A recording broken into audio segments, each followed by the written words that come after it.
Omveer Singh Indian army में captain रहे और 28 साल पहले रिटायर हो गए। रिटायरमेंट के बाद जब वो अपने गांव आए तो उन्होंने देखा कि उनकी जो पैतृक संपत्तियां हैं उनमें बहुत सारे विवाद डाले हुए हैं कुछ लोगों ने, और इसलिए उन्होंने तहसील में उन जमीनों की जो पैरोकारी थी वो शुरू की। इस दौरान सुलड़ सिंह नाम का तहसील का एक बाबू जिससे वो रूबरू हुए, उसके बारे में पता चला कि वो किस तरीके से उनको परेशान कर रहा है। इसके अलावा उसने बरसों तक उनको परेशान किया, साजिशें रची उनके खिलाफ, और जब उसका पर्दाफाश हुआ तो ये निकल कर आया कि उसकी जो नियुक्ति है वही फर्जी है। इसके अलावा उसने अकूत संपत्ति कमाई है भ्रष्टाचार के जरिए, तहसील में रहते हुए लंबे समय तक अफसरों के आशीर्वाद से। मैं आपसे ये जानना चाहता हूँ सर कि जो सुलड़ सिंह है उसका इतिहास क्या है और वो किस पोस्ट पर था? हाँ सर, ये जिस टाइम पे मैं पेंशन आने के बाद 2008 तक अपने घर में रहा, हमें ज़मीन का ये मालूम नहीं था कि हमारी ज़मीन कम है। जिसने भी सुलड़ सिंह के द्वारा ही लेखपाल को और कानूनगो तहसील के जो भी आदमी थे वो एसडीएम ऑफिस में था। ये सबसे ज़्यादा सर्विस इसकी एसडीएम ऑफिस में रही है। और एसडीएम ऑफिस में भी ये वहाँ पर भ्रष्टाचारी जो है, जो आईएएस अधिकारी, उनको भी अपने उस पक्ष में लेकर के उनको भी भ्रष्टाचारी में लीन करके भेजा है। अभी जो आपने कंप्लेंट की है इस व्यक्ति की, वो क्या कंप्लेंट है? नहीं सर, कि मैंने इसकी कंप्लेंट ये की कि जब इसने 2016 में संपत्ति का पेपर देने से मना कर दिया, मैंने एक संपत्ति पकड़ी 12-11 महीने में, और वो मैंने कमिश्नर साहब के पास में भेज दिए। कमिश्नर साहब ने तुरंत एकदम आदेश यानी समिति गठित वहीं पर कर दी उसी दिन, और समिति ने रिपोर्ट दिए 2 महीने हो गए। और 2 महीने होने के बावजूद डीएम साहब ने वो जो रिपोर्ट थी वो उसके बारे में सुलड़ के लिए वो उसके सीडीओ मैडम के इन्फॉर्मेशन दे दी थी। सीडीओ मैडम थोड़ा उस हिसाब से थी जो नहीं कर सकी, और उसको 2 महीने का समय दिया था। अभी ये जो फरवरी महीना है इसमें 10-15 जगह जो है उन्होंने कहा था कि हम 15, 16, 18, 10 जो भी है सर, कोई रेट तो मैं नहीं बताऊंगा, लेकिन वहाँ तक देने की उन्होंने कहा था कि मैं अपनी रिपोर्ट आपको दोनों को बुलाऊंगी, आपको सुलड़ को भी और आपको भी। अच्छा, इसकी नियुक्ति में जो एरर है वो क्या है? वो ये है कि जब ये 87 में जब चपरासी बना पानी पिलाने वाला, तो उसके बाद में इसने 87 वो होने के बाद ये 1996 में ये बाबू बन गया था।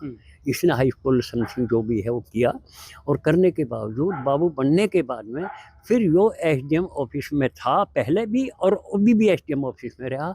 पिछले 3 साल से या 3 साल से ये जो है वहाँ उसमें मवानी में गया था 3 साल पहले। मवानी में भी एक एंटी करप्शन टीम ने जो है पकड़ा था 25,000 रुपये रिश्वत में। फिर ये चला गया सरधने जाने के बाद में इसने एसडीएम साहब को अपने उसमें लेकर विश्वास में, और इसने मेरी शिकायत की कि ओमवीर सिंह जो है वो हमारे से, मेरे बेटे वो करते हैं प्रॉपर्टी डीलिंग का, तो मेरे बेटे से मतलब ये कि खर्चा पानी मांग रहे। मैंने उनको तुरंत जवाब दिया कि मैंने खर्चा पानी की ज़रूरत क्या है, जब मैं चोरों को पकड़ रहा हूँ, हेरा फेरी भ्रष्टाचारी को पकड़ रहा हूँ, तो मुझे किस लिए पैसा चाहिए?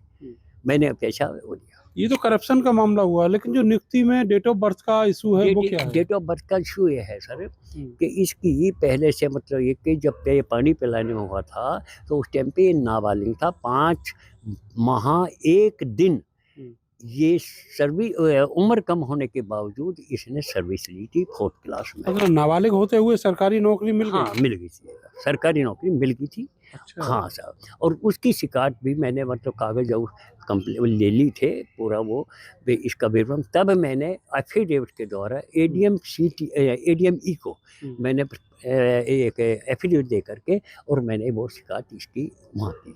अच्छा, अब जो जांच है करप्शन की वो एंटी विजिलेंस भी कर रही है?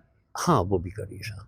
क्या कितने अभी तक उस जांच में प्रगति हुई है, कितना पाया है जो है, मैं अभी काफ़ी समय पहले मिला था, तो क्या नाम है वहाँ पर जो है अपना मैडम है एक अपना जो है, तो उस मैडम ने ये बताया था कि हम 1 महीने के अंदर फाइल मतलब ये कि तैयार कर करके शासन को भेज देंगे।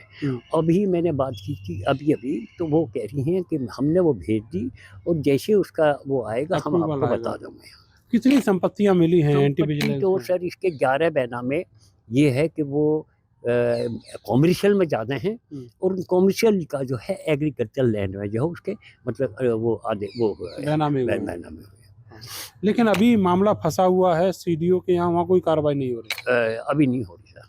मैं आज जाना था, मैडम छुट्टी पे है। अभी मैंने पता लगा है कि वो बुधवार को जो है ऑफिस में आएंगे, तो मैं उनके ऑफिस में बुधवार को मिलूंगा। डीएम साहब ने 2 महीने का वक्त दिया था, वो भी निकल गया। वो निकल चुका है, अच्छा, निकल गया, कोई कार्रवाई नहीं हुई। नहीं कोई कार्रवाई नहीं। इसी के पक्ष में चल रहा जो कुछ चल रहा। प्रभाव है हाँ, उसका? प्रभाव है, पूरा प्रभाव है, पूरा प्रभाव है। जहाँ जा रहा है ये बम्बे दिल्ली तक भी जा रहा है। आपकी उम्र कितनी है? मेरी 76 है। 76 उम्र है। आप सोचिए 76 साल की उम्र में एक बुजुर्ग रिटायर्ड आर्मी मैन वो अपने इंसाफ के लिए एक भ्रष्टाचारी के खिलाफ मोर्चा खोले हुए है, लेकिन जो अधिकारी हैं वो लगातार अभी भी उसी भ्रष्टाचारी का पक्ष लिए हुए हैं। फाइल दबी पड़ी है कागजों में और उसके ऊपर धूल डाल दी गई है, ये कहते हुए कि अभी जांच जारी है। सवाल ये है कि ऐसे भ्रष्टाचारियों के खिलाफ अगर कार्रवाई नहीं होती तो सरकार की जो पॉलिसी है जीरो टॉलरेंस अगेंस्ट करप्शन, वो जमीन पर आखिर कैसे उतरेगी? कैमरा सहयोगी सानू के साथ में नरेंद्र, भारत समाचार, मेरठ।